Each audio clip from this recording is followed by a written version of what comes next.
ఓం గం గణపతయే నమః. ఐం సరస్వత్యై నమః. శ్రీ గురుభ్యో నమః. హరి ఓం. వాగర్ధావివ సంపృక్తో వాగర్ధ ప్రతిపత్తయే జగతః పితరో వందే పార్వతీ పరమేశ్వరో. ఓం జ్ఞానానందమయం దేవం నిర్మలస్ఫటికాకృతిం ఆధారం సర్వవిద్యానాం శ్రీహయగ్రీవముపాస్మహే. ఓం ఆదిత్యాయ చ సోమాయ మంగళాయ బుధాయ చ గురుశుక్రశనిభ్యశ్చ రాహవే కేతవే నమో నమః. నవగ్రహ దేవతాయ నమః. వీక్షిస్తున్నటువంటి ప్రేక్షకులందరికీ కూడా శ్రీ పరాభవనామ సంవత్సర శుభాకాంక్షలు. ఈ అంతరిక్ష జ్ఞానాన్ని ప్రసాదించినటువంటి మా యొక్క గురుదేవతలకి అట్లాగే పార్వతీ పరమేశ్వరులకి కూడా నవగ్రహాలకి నమస్కరిస్తూ, మరి ఈ పరాభవనామ సంవత్సరంలో మానవాళందరికీ కూడా, జీవరాశులందరికీ కూడా ప్రకృతి ద్వారా ఎన్నో విశేషమైనటువంటి శుభాలు జరగాలని, ఆయుర్వృద్ధి, ఆరోగ్యము, ఐశ్వర్యవృద్ధి జరగాలని, అనుకున్న ప్రతి కార్యక్రమం కూడా మానవాళికి శుభప్రదం కావాలని, అట్లాగే ఈ పరాభవనామ సంవత్సరంలో మరి నవనాయకుల్లో చూసినట్లయితే మనకి రాజుగారిగా గురుడు ఉండటం, ఆ గురుడికి రాజు పదవి లభించటం, అట్లాగే కుజుడికి మంత్రి పదవి, సేనాధిపతిగా చంద్రుడికి, అట్లాగే మేఘాధిపతి అర్ఘాధిపతిగా కూడా చంద్రుడికి 3 పోర్ట్ఫోలియోస్, అట్లాగే శుక్రుడికి 1 పోర్ట్ఫోలియో, బుధుడికి 1 పోర్ట్ఫోలియో లభించినాయి. శని భగవానుడికి మాత్రము ఎటువంటి అధికారము లభించలేదు. ఏది చూసినా కూడా నవనాయకుల్లో విశేషముగా ఎక్కువ మందికి శుభగ్రహాలకి ఆధిపత్యం లభించడం వలన శుభాలే కలగడానికి అవకాశం ఉంది. అట్లాగే వర్షలగ్న కుండలి ప్రకారము మీనలగ్నమైంది, జగర్లగ్న కుండలి ప్రకారము మిథున లగ్నమైంది. కాబట్టి ఈ అధిపతులు పరంగా చూస్తే కనుక బుధగురుడు కాబట్టి ఎవరైనా సరే మన యొక్క ప్రపంచంలో మన దేశాలని, రాష్ట్రాలని పరిపాలించేటటువంటి నాయకులందరూ కూడా అఖండమైనటువంటి జ్ఞానశక్తిని పెంచుకొని, బుద్ధిని, వాక్కుని జాగ్రత్తగా సంభాషణ చాతుర్యంతో మాట్లాడుకొని, ఎటువంటి యుద్ధాలు, భయాలు కూడా దేశంలో ఉన్నటువంటి, ప్రపంచంలో ఉన్నటువంటి జీవరాశులకి కానీ, మానవాళికి కానీ ఎటువంటి అవరోధాలు, ఆటంకాలు కలగకూడదని మనందరం కూడా ఆ సుబ్రహ్మణ్యేశ్వరుణ్ణి ప్రార్థించిస్తూ, ఈ ఉగాది పర్యంతము కూడా దాదాపుగా జూలై ఎండింగ్ వరకు కూడా కాలమాన చక్రంలో సింహరాశిలో ఉన్నటువంటి కేతువు, కుంభరాశిలో ఉన్నటువంటి మరి రాహుగ్రహాల మధ్య గ్రహాలన్నీ కూడా కాలసర్పయోగ దోషాన్ని విలోమ పరంగా అనుభవిస్తున్నాయి.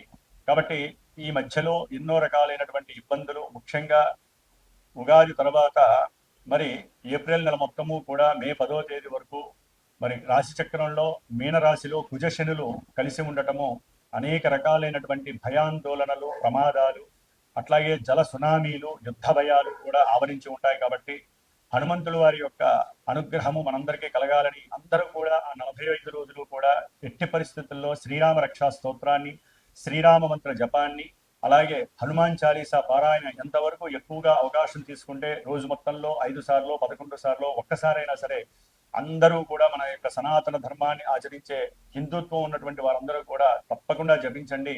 సమస్త మానవాళికి, జీవరాశులకి, ప్రకృతికి ఎటువంటి విరోధాలు కలగకుండా రాజులందరూ కూడా సుభిక్షంగా ఆలోచిస్తూ మనందరినీ కూడా కాపాడే శక్తిని హనుమంతుల వారు ప్రసాదిస్తారు.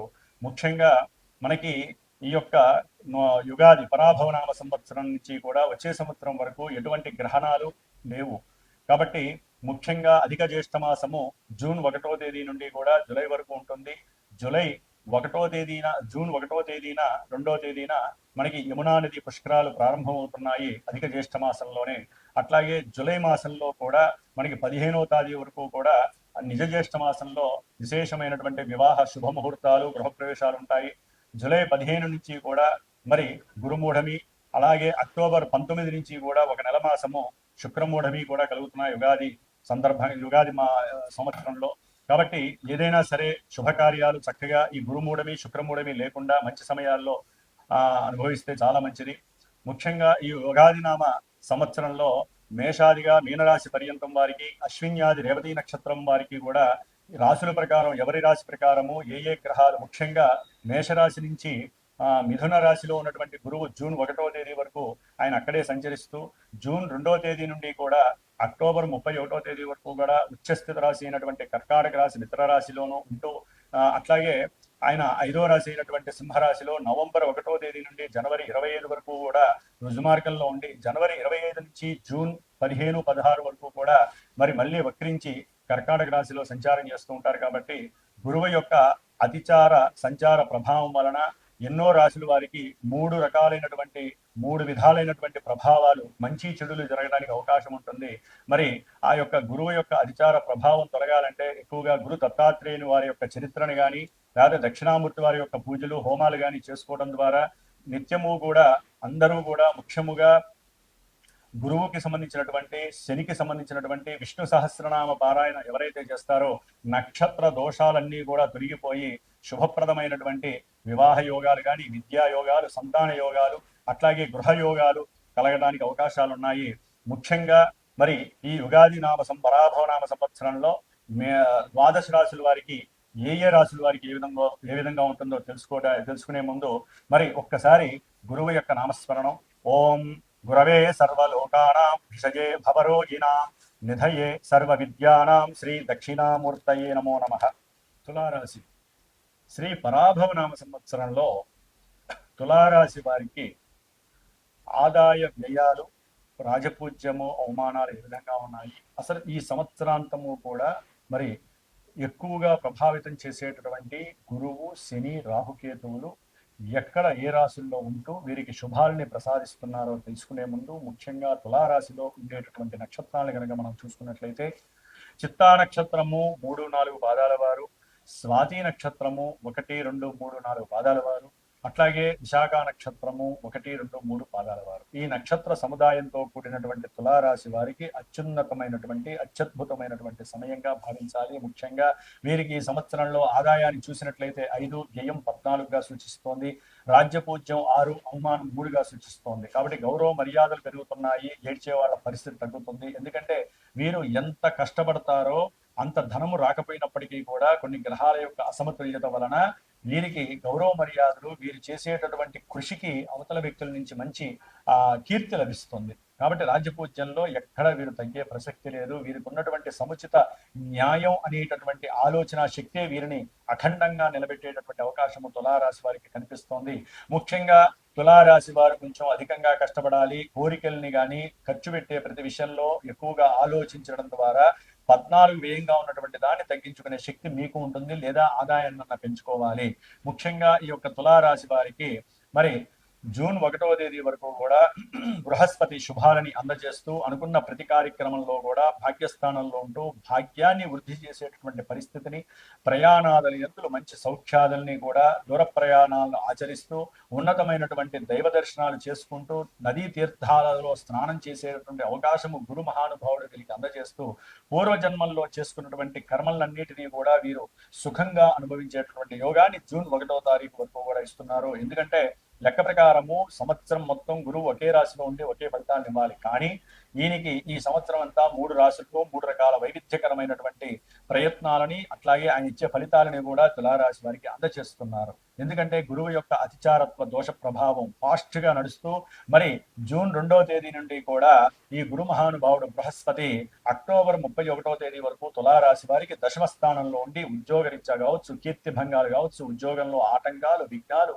చేసే ప్రయత్నాలన్నింటిలో కూడా ఇబ్బందులు, ఏదైనా గృహం కట్టాలన్నా లేకపోతే విద్యలో ముందుకు వెళ్ళాలన్నా, ఉన్నత విద్యాలయాలకి ప్రవేశాలు పెట్టుకోవాలన్నా, ఏది చేయాలన్నా కూడా సౌకర్యవంతం లేక, ఉన్నతమైనటువంటి ఆర్థిక స్థితి లేక, చేసే ప్రయత్నాల్లో అభీష్టము నెరవేరక అక్కడి దాకా వెళ్ళటం, మళ్ళీ వెనక్కి రావటం, ఇవన్నీ కూడా గురుడు 10వ స్థానంలో ఉండి వారికి కలగాల్సినటువంటి వృత్తి, ఉద్యోగ, వ్యాపారాల్లో, ప్రయాణాల్లో కాస్త ఆటంకాలను కలిగజేసే పరిస్థితుల్లో ఉన్నాడు. కాబట్టి వారు అక్టోబర్ 31వ తేదీ వరకు కూడా గురుగ్రహ స్తోత్రాన్ని ఎక్కువగా పారాయించండి. ఓం బృహస్పతయే నమః, ఓం బృహస్పతయే నమః అని నిత్యము ఒక 160 సార్లన్నా ఆ జపాన్ని చేసి వెంటనే గురు దక్షిణామూర్తి స్తోత్రాన్ని ఎవరైతే చేస్తారో ఆ సమయంలో ఉన్నత విద్య, ఉద్యోగము, సంతానము, కార్య ఆనుకూలత కలగటానికి ఒక రహదారి వేసుకున్నట్లయితే ఆ సమయంలో వీరికి గురువు యొక్క చారత్వం మళ్ళీ నవంబర్ 1వ తేదీ నుండి ఫిబ్రవరి 1వ తేదీ వరకు కూడా వీరికి లాభస్థానమైనటువంటి సింహరాశిలోకి వచ్చినప్పుడు ఉద్యోగంలో వెంటనే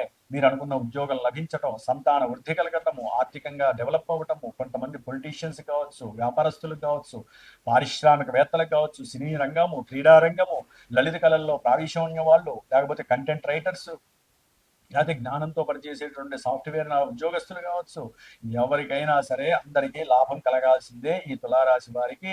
ఆ సమయంలో ఎప్పుడు నవంబర్ 1 నుంచి ఫిబ్రవరి 1 మధ్యలో మీరు అనుకున్న ప్రతి కార్యము లాభిస్తుంది.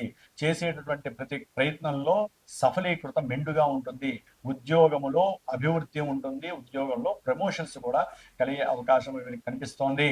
ముఖ్యంగా ప్రేమ వ్యవహారాల ఎందు కానీ, వివాహ వ్యవహారాల ఎందు కానీ సానుకూలత కనిపిస్తుంది. సత్ఫలితాలు కలుగుతాయి. శీఘ్రంగా అన్ని మంచి జరుగుతాయి.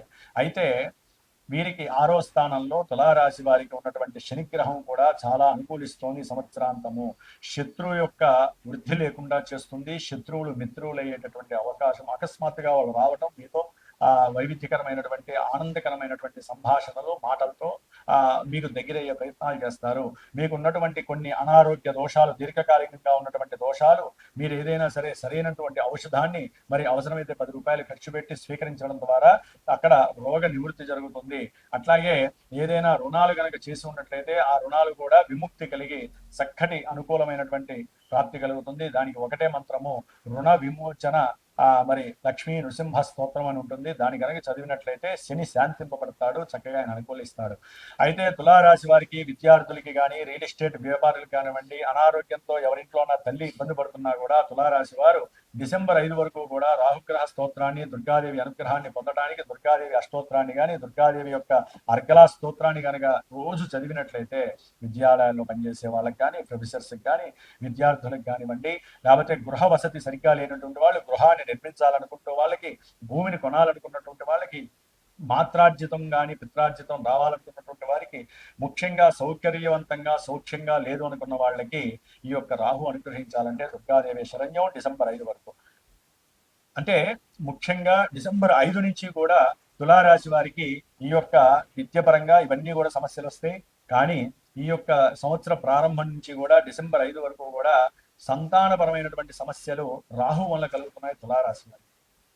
ఎందుకంటే డిసెంబర్ 5 వరకు పంచమ స్థానమైనటువంటి కుంభరాశిలో రాహు ఉండడం ద్వారా మీరు అనుకున్నటువంటి కొన్ని ఏకాగ్రత లోపం వల్ల కావచ్చు, లేకపోతే మీరు షేర్స్లోనో, లేకపోతే వ్యాపార రీత్యా స్పెక్యులేషన్స్, లేకపోతే స్టాక్ మార్కెట్లోనో ఎక్కడో ఒక ధనాన్ని పెట్టుంటే కనుక అవి రావడానికి కూడా అవకాశాలు ఉన్నప్పటికీ వీరు దుర్గా హోమాన్ని కానీ, లలితా హోమాన్ని కానీ, లేదా చండీ హోమాన్ని కనుక ఆచరించినట్లయితే తప్పకుండా నష్టపోకుండా లాభపడడానికి అవకాశం ఉంటుంది. లేకపోతే నష్టపోయి రుణవృత్తి కలగడానికి అవకాశం ఉంటుంది. సంతాన పరంగా ఎవరైనా, ఎందుకంటే తులారాశి వారికి సంతాన స్థానంలో ఉన్నటువంటి ఈ రాహువు సంతాన నష్టాలని కూడా కలిగజేసే అవకాశం ఉంటుంది. జాతకంలో కూడా ఇలాగే కనుక రాహుకేతువులో కుజుడు రవి ఉన్నట్లయితే సంతాన విహీనత కలుగుతుంది, గర్భవిచ్చిన దోషాలు ఉంటాయి. కాబట్టి మీరు తప్పకుండా సుబ్రహ్మణ్య పాశుపత హోమాన్ని రాహుకేతువులకి జపం చేయించండి. లేదా కొంతమంది ఏదైనా వ్యాపారంలో లాభం పొందాలన్నా, అట్లాగే ప్రేమికులు ఎవరైనా సరే ఇష్టపడ్డ వాళ్ళు పెళ్లి చేసుకోవాలనే సంకల్పం ఉన్నా అక్కడ కూడా వారికి ఎన్నో ఎదురు దెబ్బలు అవసరం అవుతాయి, ఎదురు దెబ్బలు కలిగే అవకాశం ఉంటుంది. కాబట్టి వారు కూడా తప్పకుండా దుర్గాదేవిని ఆరాధించండి, అలాంటి హోమాల్లో పాల్గొనే ప్రయత్నం చేయండి. ఏదేమైనప్పటికీ కూడా ఈ యొక్క తులారాశి వారికి మరి డిసెంబర్ 5 తర్వాత కేతువు లాభస్థానంలోంచి దశమ స్థానంలోకి వెళ్ళినప్పుడు చక్కటి ఉద్యోగ పదవి బాధ్యతలు స్వీకరిస్తారు.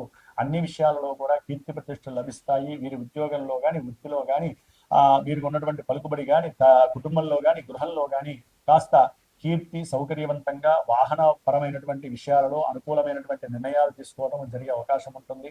అట్లాగే గురువు యొక్క అత్యారత్వ ప్రభావము వీరికి మనం చెప్పినట్లుగా దాదాపుగా జూన్ 1 వరకు బాగుంది, నవంబర్ 1 నుంచి ఫిబ్రవరి వరకు కూడా బాగుంటుంది, చక్కటి పరిణామాలు ఉంటాయి. కాబట్టి మిగతా టైం మొత్తం కూడా వీరు ఈ యొక్క తులారాశి వారు ఉన్నంతలో రాహుగ్రహ దోషం అయితే కనుక 5లోను 4లోను ఉంది. కాబట్టి మీరు రాహుగ్రహానికి జపం చేయించుకోవటం, మినువులు 18 కిలోలు దానం చేయటము, రాహుగ్రహానికి సంబంధించిన సర్పదానాన్ని ఎవరికైనా, అంటే సర్ప ప్రతిమాదానాన్ని సర్పసూక్త పారాయణ చేయించి మీరు గనక ఏదైనా బ్లూ వస్త్రంలో ఒక పంతులు గారు కట్టుకునే వస్త్రంలో కనుక పెట్టించినా కూడా ఈ యొక్క సర్పదోషం తొలగిపోతుంది. చక్కటి సంతానవంతులు అవుతారు, చక్కటి విద్యావంతులు అవుతారు, గృహాన్ని నిర్మిస్తారు. కాబట్టి ఏదేమైనా కూడా గోచారంలో గ్రహస్థితులు కొంతవరకు మానసికమైనటువంటి పరిస్థితుల్ని ఎదుర్కొనేటి చేస్తే గానీ ఎవరైతే జన్మజాతకం అనేటటువంటి ఉంటుందో వారికి లగ్నము, దశలు, అంతర్దశలు చక్కటి ప్రభావాన్ని ఇస్తాయి. వివాహ విషయం కావచ్చు, ఉద్యోగ విషయం కావచ్చు, దాంపత్య అనురాగం కావచ్చు, సంతానము, లేకపోతే విద్య ఎందు అభివృద్ధి ఉంటుందా, ఉన్నత విద్యలు చదువుతారా, విదేశాలకు వెళ్తారా, లేకపోతే ఉద్యోగం ఎప్పుడు వస్తుంది, ఉద్యోగం ఎందుకు రావట్లేదు, ఆటంకాలు ఎందుకు కలుగుతున్నాయి, ఉన్న ఉద్యోగంలో ఎందుకు టెన్షన్స్ ఎక్కువగా ఉన్నాయి, ఇవన్నీ జన్మజాతకమే తెలియజేస్తుందండి. కాబట్టి జన్మజాతకం చాలా గొప్పది. చాలా మందికి తెలియక గోచారమే జాతకం అనేసుకుంటున్నారు. కాబట్టి జాతక విశేషాలు చాలా గొప్పగా కలుగు చేస్తాయి. అసలు దశలు అంతర్దశలు అయితే మీ మనసులో ఏముంది, మీరు ఏం చేస్తున్నారో కూడా తెలియజేసే అవకాశం ఉంటుంది కనుక కాబట్టి చక్కగా ఈ సంవత్సరంలో అందరూ కూడా తమ గృహంలో ఉన్నటువంటి సభ్యులందరికీ కూడా జన్మజాతక పర్యవేక్షణ చేయించి, ఎందుకంటే ఒక్కొక్కరికి ఒక్కొక్క కర్మస్థితి ఉంటుందండి. భార్యాభర్తలకి ఒక కర్మస్థితి ఉంటుంది, చదువుకునే వాళ్ళకి ఒక కర్మ ఉంటుంది, ఉద్యోగం చేసే వాళ్ళకి ఒక కర్మస్థితి ఉంటుంది. కాబట్టి ఎవరి జాతకం వాళ్ళది ఉండేది ఒకే ఇంట్లో ఉంటారు, కానీ ఎన్నో రకాల కర్మలను అనుభవిస్తూ ఉంటారు. కాబట్టి ఎవరి జాతక పర్యవేక్షణ వారే చేయించుకోండి. చక్కని గురువులతో సంప్రదించండి. మీకు నచ్చినటువంటి మనసుకు నచ్చినటువంటి గురువుల్ని నమ్మండి. వారితో చక్కగా మీ యొక్క జన్మజాతక విశ్లేషణ చక్కగా తృప్తిగా తెలుసుకోండి. అట్లాగే కొంతమందికి నక్షత్రాలు ఉండవు, రాసులు తెలియవు, జన్మజాతకం తెలియదు పాపం. అలాంటి వాళ్ళు గురువులతో మాట్లాడినప్పుడు, ఎవరైనా సరే మీరు గురువుని సంప్రదించినప్పుడు ఆ సమయంలో ఉన్నటువంటి లగ్నము, ఆ సమయంలో ఉన్నటువంటి గోచార స్థితి కూడా మీ మనసులో ఏమున్నాయో తెలియజేస్తాయి. అట్లాగే మీకు కావలసినటువంటి ఈవెంట్ జరుగుతుందా లేదా కూడా ఆ క్షణం గ్రహస్థితి తప్పకుండా తెలియజేస్తుంది సరైన గురువుని ఎంచుకోవడం ద్వారా. కాబట్టి ఏదేమైనప్పటికీ తులారాశి వారు చక్కగా దుర్గాదేవి ఆరాధన చేయండి. ఆవిడ దుర్గా సూక్త జపపారాయణ ఒక 180 సార్లు చేయించుకోండి. వీలుంటే ఒక 2-3 బ్రాహ్మణుల్ని పెట్టి ఆ తీర్థాన్ని స్వీకరించండి. దుర్గాదేవికి ప్రదక్షిణాలు చేయండి. ప్రతి మంగళవారం కానీ, శుక్రవారం కానీ, రాహుకాల సమయంలో ఎవరైతే మరి ఈ దీపారాధనలు చేస్తారో అమ్మవారికి రాహుకాల దీపారాధనలు, దుర్గాదేవి అర్చనలు, వారందరికీ కూడా రాహు వల్ల కలిగేటువంటి ఎన్నో ఆపదలు, ఆటంకాలు, విఘ్నాలు, దోషాలన్నీ కూడా తొలగిపోయే దుర్గాదేవి అనుగ్రహం లభిస్తుంది. ఓం దుమ్ దుర్గాయే నమో నమః.